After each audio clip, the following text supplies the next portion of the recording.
I'm working on a paper about Plato's Republic right now that I'm actually really excited about because the idea for this paper came about when I was an undergraduate philosophy major. And it's one of those questions I've walked around with for years and years and years and years. And I've just never given myself a chance to try and figure out what my answer was until now.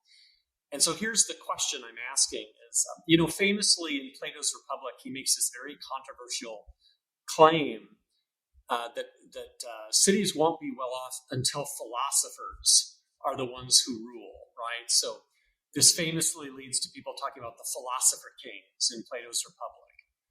And of course, that's very controversial. That gets lots of discussion. Like, who are the philosophers? Why would they be better as rulers than anyone else? And that gets a lot of discussion. However, there's another thing that goes on in Plato's Republic that is equally surprising, but that doesn't get discussed, which is that Plato's philosophers are all people who are professional military fighters. These are people who had to become, elite warriors.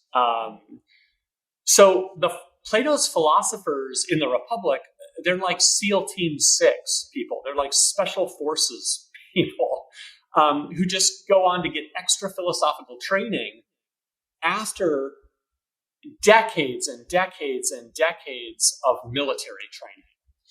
And so, really, rather than calling them philosopher kings, we should call them the philosopher warrior kings.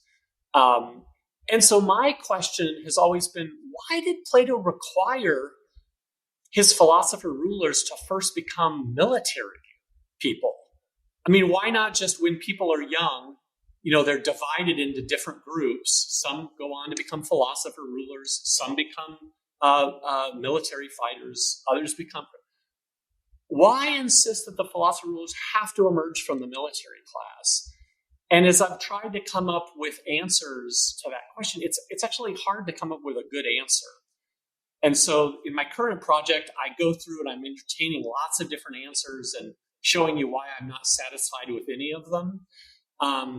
But the answer that I'm going to try to defend in this paper is that Plato thinks that there's something deeply philosophical about the nature of war itself, and that's why philosophers have to emerge from the warrior class. War isn't some kind of strange ordeal that has nothing to do with philosophy. On the contrary, there's something about going into war that makes one philosophical. And that's going to be my answer. I'm still trying to figure out my argument for that answer, but that's where I'm at right now. That's incredibly fascinating. And I think, if I'm not mistaken, Plato was a wrestler. Is that correct? Yeah, he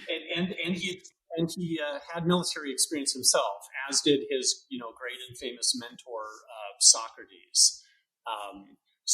And one that is one answer I entertain in this paper is maybe this is just a reflection of his own autobiography. He was someone who did some fighting, who then was a philosopher. And so when he's imagining the best city, it's one in which people start out by fighting and then becoming philosophers. But I myself am not satisfied with that, because I think Plato was so self-critical in so many ways that just because his own life had played out that way, I don't think he was just then generalizing from his own example. I think he was trying to adopt political arrangements for principled and philosophical reasons.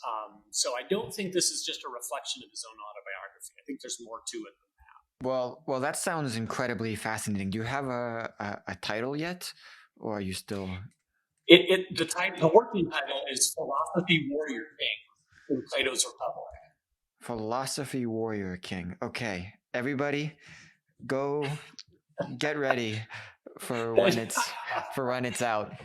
That's right. Well, thank you. I love that. I appreciate you giving me some hype there. Yeah, I will definitely be reading it. Great.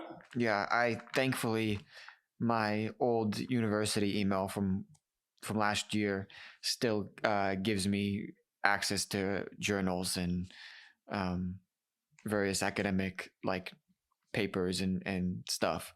So I'm still trying to capitalize and read as much as I can before that eventually goes away, if ever. So I understand.